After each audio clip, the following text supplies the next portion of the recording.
All right, folks. So the last video I did focused on various transits through Virgo, but particularly the last remaining um, sort of the sign of Virgo related astrological events that are going to stay with us till, as it turns out, December the 15th or so, to actually December 22nd. And it applies to the part of your chart, the house in your chart that is occupied by the sign of Virgo. And as I explained in that video, it is one of 4 videos related to the eclipse that is coming up on Saturday. So this is the second of these 4 videos, and I am going to move one sign over from Virgo to the sign of Libra and talk about the transits that have been occurring through there. Now, it can easily be argued that the Libra transits have less of a connection with the eclipse on Saturday, on the 20th, on October the 20th, than the Virgo ones. Venus is in the sign of Virgo. Venus is the ruler of the Taurus full moon lunar eclipse on October 28th. And 2 months before October 28th, the week before and after August 28th, the big astrological event that occurred at that time was Mercury getting ready to go retrograde. I always look 2 months before a lunar eclipse to see what occurred then. For some people, the eclipse would have occurred or inaugurated whatever that eclipse was about during those weeks. And even if Mercury retrograde may have meant that by the middle of September there was a sense of some sort of a false start, at least it may have put whatever that change or transformation was kind of front and center. It could be, and it's with an eclipse, it's a rarely just one event. It's sort of a, and I'm so sorry about the shiny back here. I'm wondering if I move my blinds. I love the full light that I'm getting, but will that help you? Well, it already does seem to be helping, doesn't it? Maybe the blinds. There we go. Oh my God, so much better. And I don't look, sorry if I have all of a sudden become darker and I'm not as well lit, but at least you're not looking, it doesn't look like you're looking at sort of fish scales at the back. So this actually seems to work better. So hello, back to you.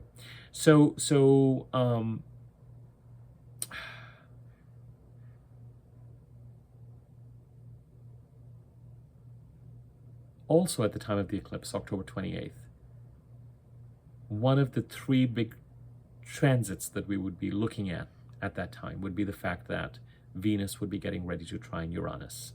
And as I've already mentioned, the thing that makes me more nervous is that Venus is also getting ready to oppose Neptune on November the 3rd or 4th. So with all of that said, I'm not going to do the whole Virgo transits video again.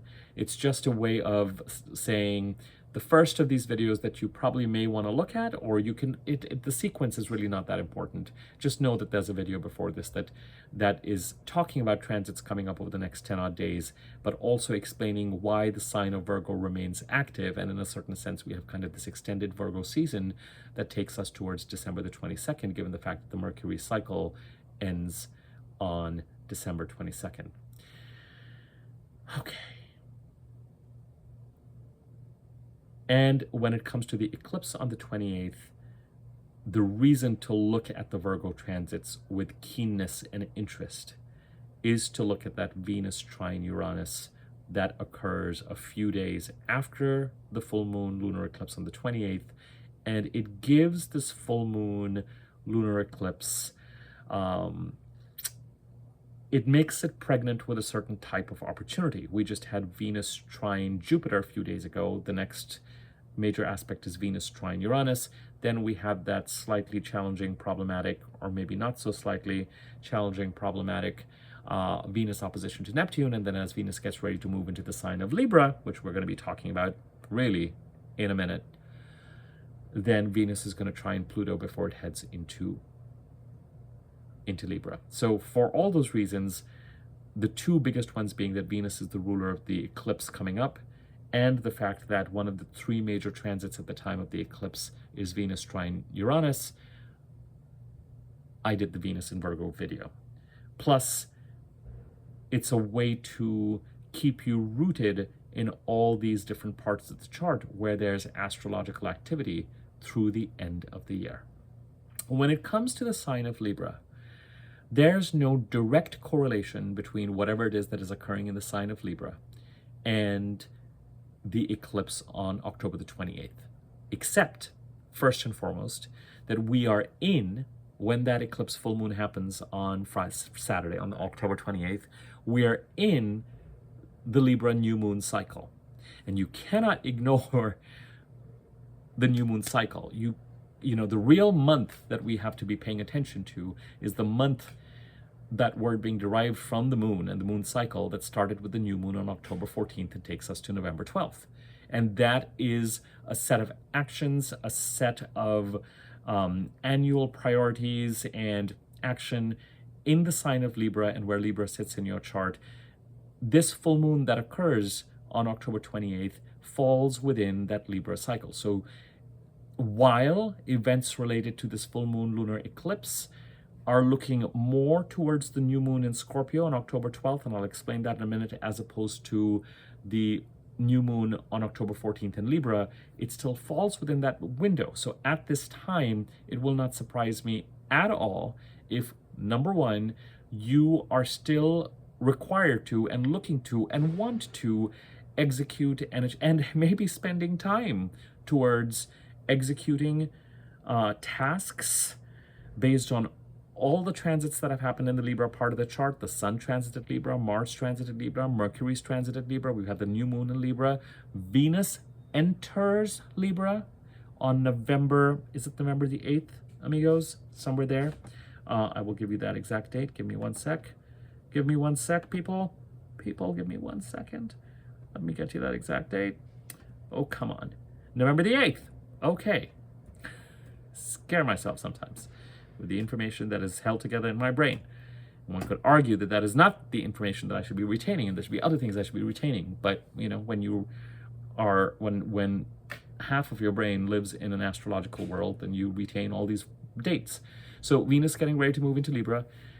We're in the Libra new moon cycle. So the eclipse falls within that, and while the eclipse in and of itself, whether you look back to August 28th or as you head towards the eclipse itself, may have less to do with the sign of Libra, we are still very much within that new moon cycle. We are also within the solar eclipse cycle that takes us from October 14th to March 24th of next year. October 14th is when we had the new moon solar eclipse in Libra. March 24th of next year is when we had, I'm just confirming that date, everybody hold on to your underwear, March the 24th is when we have the corresponding lunar eclipse in Libra. And the dates of, all right, here we go. Am I right? I am right. And so October 14th, December 14th, January 24th and March 24th, again, the weeks before, week after, are important dates related to this eclipse cycle. So we are also within that eclipse cycle.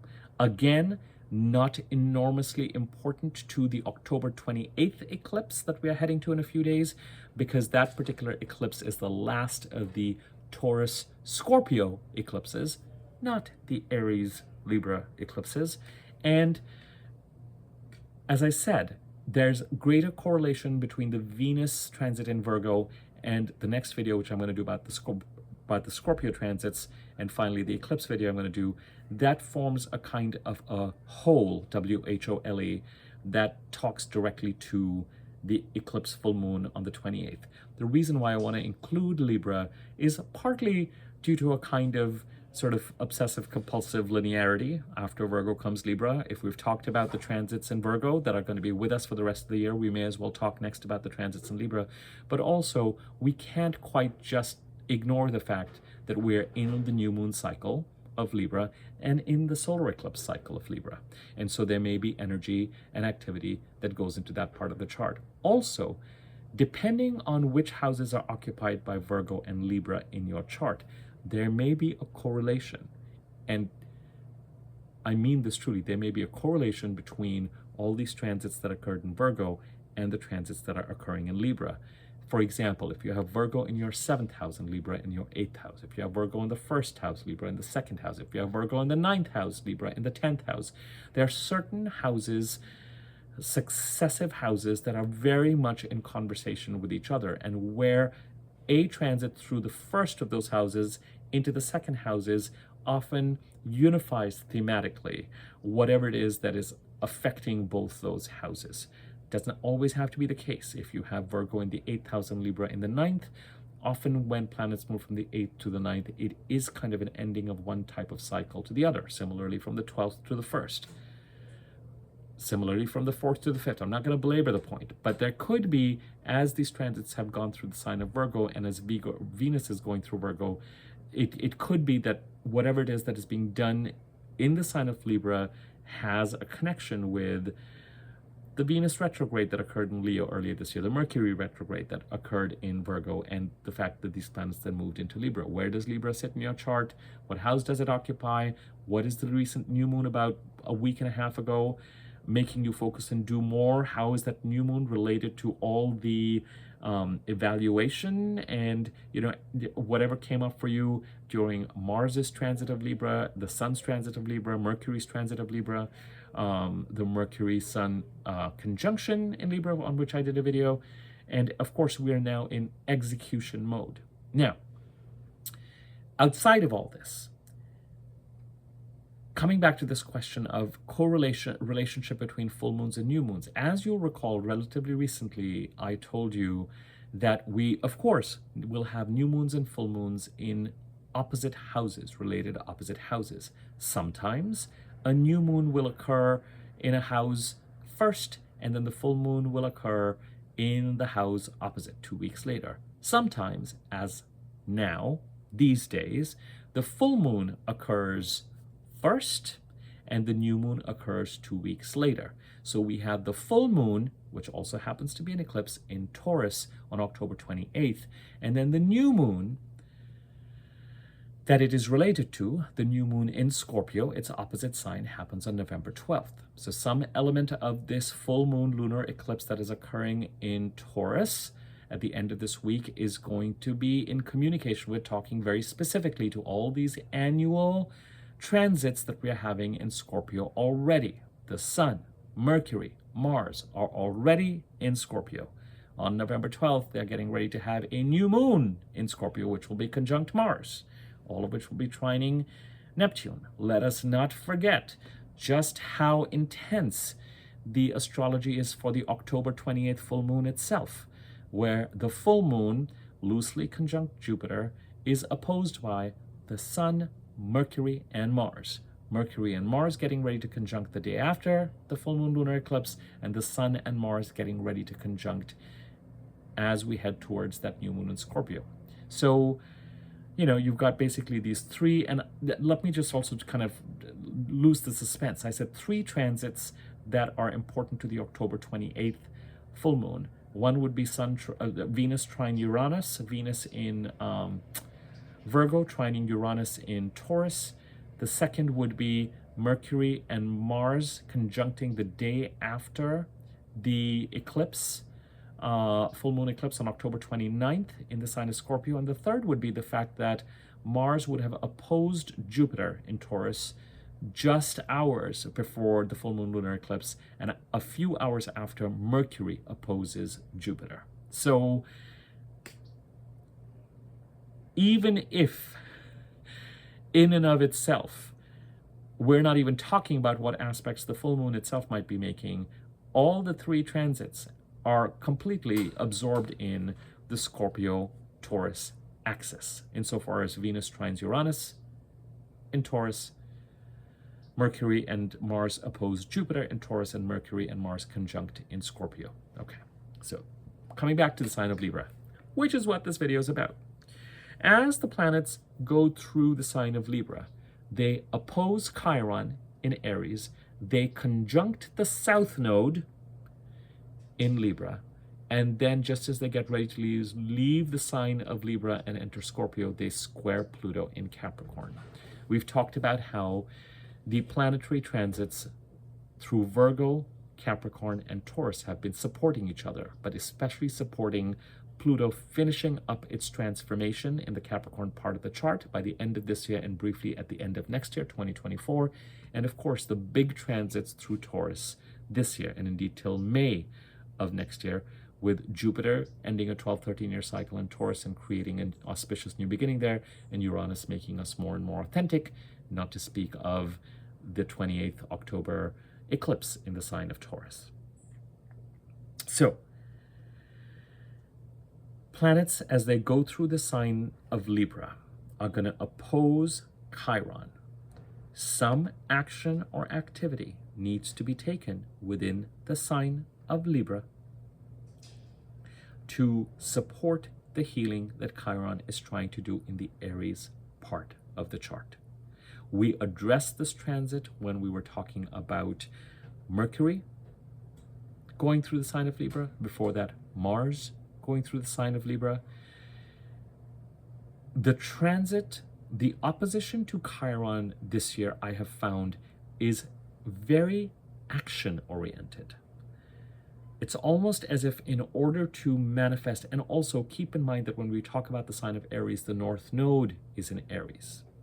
And the eclipse that occurred on October 14th, that cycle that takes us to March 24th of next year, and indeed, these eclipses remain active through much of 2025, are occurring on the Libra-Aries axis. So while Chiron is completing or performing its healing activities in the Aries part of our chart, which house is occupied by Aries, what does it stand for? It is also supported in that part of the chart by the North Node and the North Node eclipses, the first of which occurred on April 19th of this year. And even though we are in a Libra eclipse cycle between October 14th of this year and March 24th of next year, the events may well be occurring in the Aries part of our chart to help us release what needs to be released in the Libra part of the chart. The eclipses continue to, the North Node and the South Hand work hand in hand. Sometimes you could have an eclipse in the Libra part of the chart and be like, why are all these events happening in the Aries part of my chart? Well, they're happening so you can release what needs to be released with the South Node eclipses in the Libra part of the chart.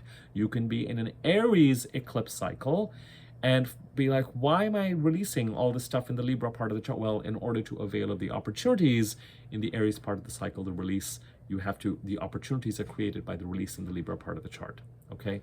Now, Venus through Libra, first and foremost, Venus coming into Libra from November 8th to about, goodness, I have to look at this date again. Shall I take a wild guess to see what it might be? No, I think is it December 4th? It's December 4th. This is tragic that I have these dates in my brain. So November 8th, oh, my computer, November 8th to December 4th, Venus is in Libra. After all these transits that have occurred and after the new moon, which was the last transit that occurred on October 14th. Well, it wasn't the last transit because Mercury and the Sun, kind of made their transits after the new moon. All right, well, okay, well, we're in the new moon cycle. During the new moon cycle, prior to November the 12th, when the new moon occurs in Scorpio, Venus will come into Libra. Venus following all the other personal planets making their transits means that Venus, when she comes into a sign, like she's doing with Virgo right now, will bring the final culmination and the reward and the luck and the relationships and the finances and the blessings to that part of the chart. So as long as you have been taking the actions that Mars was asking you to take and done the contemplation that the Sun was asking you to do and the communication that Mercury was asking you to do, and with all that groundwork laid, really got into all sorts of action and communication execution after the new moon in Libra in the Libra part of the chart, by the time Venus comes around, starting November the 8th, she can start to manifest whatever it is that all this action and activity has been about.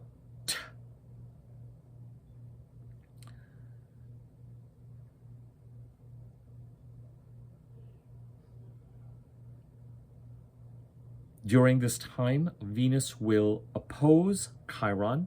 I need to give you some dates. That's what I was thinking. These dates I have written down. I have not yet memorized. There's hope for me still. Venus opposes Chiron. A lot of this activity is around the week of Thanksgiving as we head towards the end of November. Another reason to argue successfully, I know, that these Libra transits don't have a direct correlation on the October 28th eclipse. All right, I got it. I heard you, I heard myself, I heard the argument, but we are still, the Libra transits are still active. Venus opposes Chiron on November the 22nd. Venus conjuncts the South Node on November the 28th. Venus squares Pluto on December the 3rd. And then on December the 4th, Venus enters Scorpio to bless the Scorpio part of the chart after all these transits occurring now in the sign of Scorpio, which we will get to in the next video. So Venus opposite Chiron November 22nd. What comes in? What can Venus do from the Libra part of the chart to support the healing in the Aries part of the chart? With oppositions, it's one of two things. Either the faster moving planet, in this case Venus, has to bend and support what the slower moving planet, in this case Chiron, is trying to do, as opposed to face it off. The second part that you do have to look at sometimes, and it depends on the planets involved, is that the faster moving planet may have to give way to. This is more of an issue when we're dealing with, for example, Venus opposite Neptune, which we talked in the Virgo video, in the last video, where Neptune can create a loss, where Neptune can take from Venus. Chiron taking from Venus concerns me less, but at the same time, with Venus, there's such a sense of Venus coming in after all the annual planetary transits are done in any part of the sign right now. It's almost like Venus brings in her own flame to this and is providing relief and manifestation and results and good fortune, hopefully, and relationships and money and results for all the efforts that all these transits plus the new moon and all the action in any part of the chart right now, Virgo, soon to be Libra, are going to give. There may be need to be a feeling. You're going to have to judge as you get towards the 22nd of November. Do you have to protect what Venus is offering in the Libra part of the chart from whatever it is that the healing in the Aries part of the chart could potentially create a leak from it? If Venus is bringing in some bounty, some money, some relation in the Libra part of the chart, could the opposition to Chiron take some of that away to avail of the healing in the Aries part of the chart? And is that desirable or not? I really think a better way to look at it is how, as we get to this opposition, could Venus's transit through Libra actually help Chiron do its job in the Aries part of the chart? And this year, the oppositions to Chiron I have found have been very action-oriented in a way that they are supporting the North Node activity in Aries and the Chiron activity in Aries. So there's a support with the actions being taken in the Libra part of the chart as this opposition stands to get made to the efforts and the adventure and the growth that we're meant to experience in the Aries part of the chart as the North Node eclipses continue to occur there into 2025, starting April 19th of this year, okay? And there's a conversation between those North Node eclipses and Chiron, clearly, because both the North Node and Chiron are in Aries, trying to work their magic there. So you may have found when Mars opposed Chiron and Mercury opposed Chiron and the Sun opposed Chiron that you took specific actions related to the characteristics associated with those planets to further and create this healing and to create a certain groundwork to support whatever it is that you're meant to lean into and develop and grow into and explore in the Aries part of the chart as part of those North Node eclipses, and consequently, while doing that, heal whatever needs to be healed in the Aries part of the chart. Healing self-confidence, healing your ability to effectively end patterns or woundedness in that part of the chart that have been carried over since childhood that really need to be looked at and reviewed and experienced again as these opportunities occur, which can be a little painful, but through that experience and through the lens of maturity, effect whatever needs to be healed in such a way that you can avail of the growth that the North Node eclipses are offering, and the North Node eclipses also then symbiotically allow you to heal what needs to be healed in the Aries part of the chart. And these transits through Libra can support, so some action may be needed related to Venusian, there could be creative opportunities related to Venusian pursuits, luxuries, beauty. There could be financial, there could be income or even expenditure that feels necessary towards effecting this healing and contributes towards being able to grow in the Aries part of the chart. So as we head to November the 22nd, keep an eye out on that as Venus, starting November the 8th, starts to give her blessings in the Libra part of the chart. On November the 28th, Venus conjuncts the South Node. As I have seen Mars and Mercury and the Sun conjunct the South Node recently, with the Sun and Mercury, especially around the new moon on October the 14th, we're in that lunar cycle right now. By the time Venus conjuncts that South Node on November 28th, and it becomes the last of these, does something come to an end, and does something need to be released? Something you may be attached to, something where you just have to acknowledge that it has served its purpose. And if you really want to, you can always Google and or go to astro.com. It's a little harder because you have to be paying something on astro.com to be able to see when the, but maybe hopefully it might be easy to see when it is that the Sun and Mercury and Mars conjuncted the South Node, and if there was anything there related to the Libra part of your chart that you realized, or you made a correlation to say, oh, this stuff is happening now and something needs to be released. With the release, you always have to ask, is it something physical, like a relationship or an object or something concrete or a place to live in, or is it an attachment to a way of being and a set of behaviors that is no longer serving you? And I urge you to look at both, because it could be that you get strong signals about something that is not quite the right fit, and you need to release in order to explore and grow into the Aries part of the chart. But there may also be lessons with regard to how it is that you're being and what it is that you're attached to, either as a mode or a behavior, or often the attachment is related to how we expect other people to be and be behaving. That needs to be released in order to free yourself of entanglement and activity in the Libra part of the chart as part of this South Node release. December the 3rd, Venus squares Pluto. Something needs to be done in the Libra part of the chart to assist Pluto in completing his transformation of the Capricorn part of the chart by the end of this year and briefly at the end of next year. The Venus squaring Pluto concerns me less. The Venus opposite Chiron on November 22nd, and especially the Venus conjuncting the South Node on November 28th, seem more important and relevant to me. And clearly, we're talking, as we get to the end of that week of Thanksgiving, and we get to November 28th, we're talking a month after the full moon eclipse that occurs in 4 or 5 days' time. And we are very much talking by that time of being in the umbrella of the Libra new moon eclipse cycle that started on October 14th and goes till March 24th.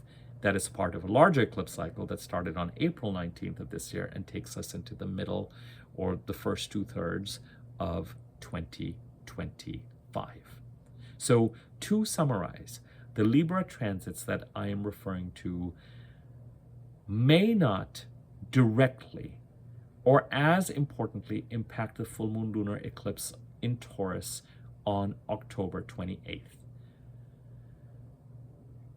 The October 28th full moon, even though it occurs 2 weeks after and within the Libra new moon cycle, is not directly related to the Libra new moon. It is really related to the Scorpio new moon, 2 weeks later on November the 12th.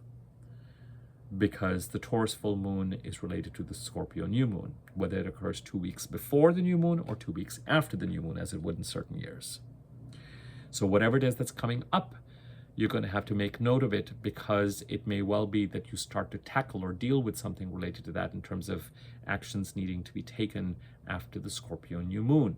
You might find that enough energy builds by the Scorpio new moon where you're like, all right, got to deal with this. But with that said, we are still within a Libra new moon 28-day period.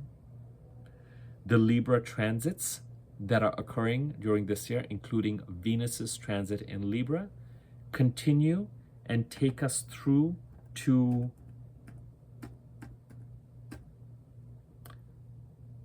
December the 4th. The week before and after December the 14th may bring events that are directly related to the solar eclipse in Libra on October the 14th. So again, just like this activity that is occurring in the sign of Virgo, which we talked about in the last video, activities related to the sign of Libra take us almost towards the end of this year as well. The priority in the sign of Libra is to remain active and take action related to the transits of Mars, Mercury, and the Sun. The new moon provides the portal to continue to take action in the Libra part of our chart. In some cases, we may be supporting and growing from and developing the lessons learned with the Venus retrograde that occurred from July 23rd to September 4th in Leo. We may especially be taking actions related to Mercury retrograde cycle in Virgo between August 23rd and September the 15th.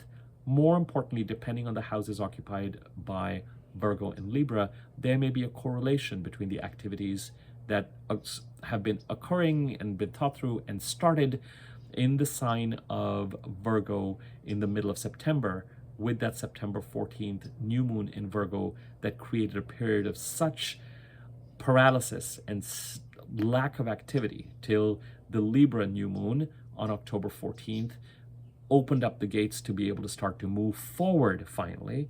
Venus's entry into Libra has started, Venus's entry into Virgo has started to bring a certain amount of blessings, financial, relationship, openings and manifestations in the Virgo part of the chart that Venus will start to bring to the Libra part of the chart after November the 8th. But again, whatever it is that Venus is doing, if there's a correlation between the Virgo and the Libra parts of the chart based on the houses that are occupied, these Libra transits may very well, just the activities and the actions there still seem relevant. Most importantly, while these activities and actions may not have a direct impact on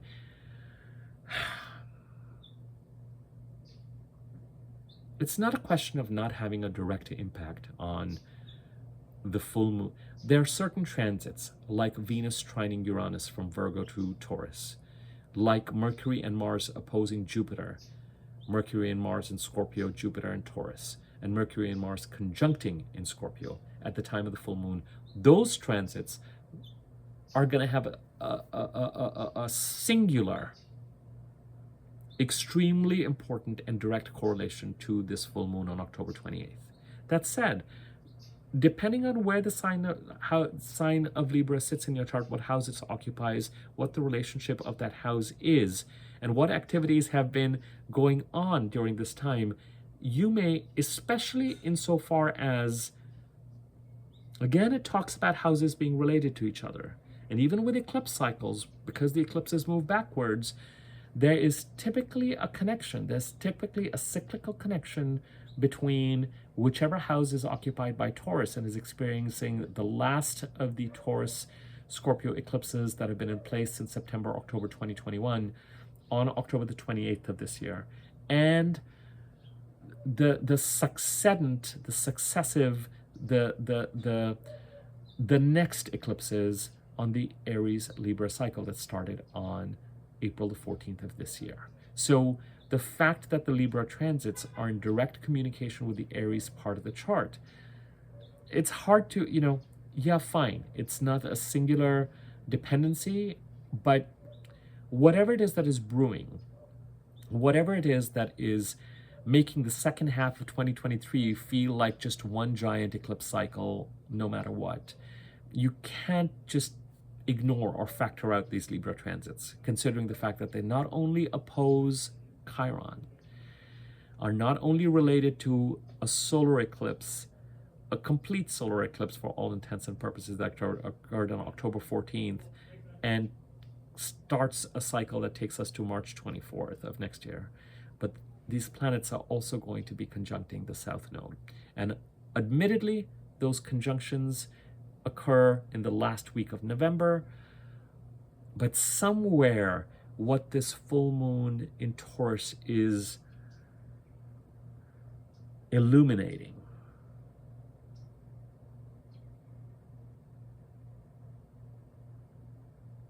it is still very much in communication as an eclipse that is final in the old cycle and giving its baton to the next eclipse in the relay race that is being picked up by Aries and Libra. If you pay attention to what you've been doing in the Libra part of the chart and what is needed to be done in the Libra part of the chart and what you feel needs to be released in the Libra part of the chart, you will be able to tell if there's a correlation with the Virgo part of your chart or not. And you will be able to tell what sort of a relationship it has to this Taurus full moon eclipse on October 28th. It may not be as excuse me, it may not be as direct as Venus trining Uranus in Taurus and these oppositions to Jupiter in Taurus. It may not be as direct as whatever occurred the week before and after August 28th of this year. But there's a relationship. There's a relationship. Okay? But now, as a result of this video, you know that the last of the transits occurring in this annual way in the sign of Libra is Venus's transit, the set of transits that starts November the 8th. We are still within the new moon cycle, so we don't have to wait till Venus comes in here to be doing things in the Libra part of the chart, especially as the moon gets fuller and fuller and your sleep is affected and you find that you have more energy and more drive and more irritation and more discontentment. And watch out for the sleep patterns being interrupted. You know, as the moon gets fuller, we are fuller of energy and fuller of ire, and as I said, fuller of discontent and fuller of a need to change and shift things.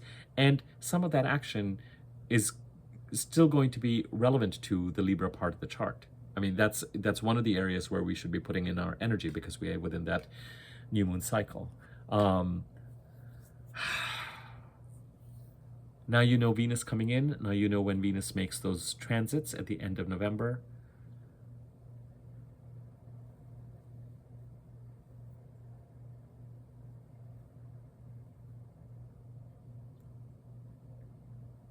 Now you know till the end of this year what kind of involvement and shape the Libra part of your chart is going to continue to exercise on your lives and what sort of attention it's going to need. A lot of this is in service of the sign of Aries and the Aries eclipses and the Aries North Node and Chiron transits. And a lot that is occurring in a kind of wrap-up way. Remember one thing. And here we are. Here's the connection I want to make. The new moon lunar solar eclipse, the last one, the new moon solar eclipse related to the October 28th lunar eclipse was the new moon solar eclipse in Aries on April 19th. And its corresponding lunar eclipse is in the sign of Taurus on October 28th. So somewhere, this correlation and this handoff between these eclipses and the Aries and the Taurus part of the chart is very alive. And even if these Libra transits are not directly talking to the Taurus eclipse, they are more than indirectly talking to them. There's definitely a conversation. Insofar as they're actively supporting the Aries part of the chart, they are participating in this. Here's where the energy needs to be, and so here's what needs to be wrapped up. And as part of this wrap up and this escalation,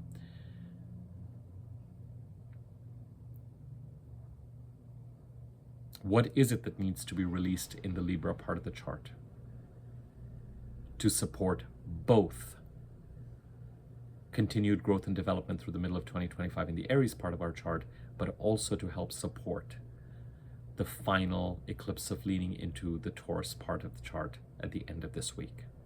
The next video I'm going to do is going to talk directly about these transits in Scorpio. The Sun and Mercury and Mars are already in Scorpio. There'll be a new moon in Scorpio on the 12th. And I mean, all the three entities I mentioned are playing an enormously important role as we head towards October 28th. And yeah, there's so much to say about that. And then, of course, Venus comes into Scorpio in December to kind of help things out there and to help create some manifestations there. Again, these transits in the Scorpio part of the chart take us to the end of the year.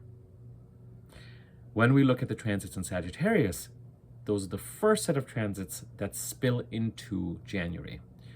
You could argue that the Libra eclipse cycle also does, because it's a complete cycle that takes us to March 24th. So, all right, my friends, I will leave you with this information, admittedly perhaps too much information, and I'm going to let you ponder and think through this. The Virgo video was done before. The next video will be the Scorpio one, and after that I'm going to do a video on the eclipse itself. If you are really thinking about the eclipse, manage your energy as best you can, because it is such a turbulent time. Such a turbulent time. And as the moon gets bigger, it's going to be hard for us to not have our lessons and our learnings, but also not deal with sort of lunar disturbances, our irritation, our anxiety, our sleeplessness, our energy, all of which we can try and channel in positive ways. And the distinct feeling as it occurs during eclipse time of just feeling like, I don't know when the next shoe is going to drop, and I don't even know exactly where I am going. Because during this kind of eclipsey time period, it feels like pieces are being moved, but that next thing is not yet completely clear. The sense of something being birthed is very present, but whatever is birthed is not here. And there's a need to avail of opportunity while being blind to the outcome at this time. To knock on as many doors as you can, knowing that the vast majority of those doors you could be hitting your head against, but the one door that is open for you as a result of this eclipse, by virtue of you showing up and paying attention to what opportunities are knocking on your door, will open even before your hand can touch the handle and pull you in. We've all had those experiences of all of a sudden finding that we are exactly where we are somehow meant or fated to be. And that's what the changes that eclipses. The other thing about the eclipses is that they often come in and create changes and start the change process that we, as part of our human inertia-bound condition, we may want and envision certain changes, but we are unable to for all sorts of reasons. Habit, routine, the fact that our days unfold in a similar way on a day-to-day basis for a lot of us, etc., are unable to effect that change. And then the eclipses come around and say, all right, fine, I'm going to start tugging at this rug and I'm going to yank it. Because we are not moving forward without that yank, and you need that yank. And that's a hard and disorienting process. All right. If you found this video useful, feel free to like, share it, comment on it. The liking and the commenting can, I think, give it greater circulation. Subscribe to my YouTube channel if you haven't already. Click the subscribe button, click the bell icon that appears when you subscribe, and click the wiggly bell on top, and you'll be notified whenever I do new videos. I appreciate all of you, and I will be back again with my next video. Thanks. Bye.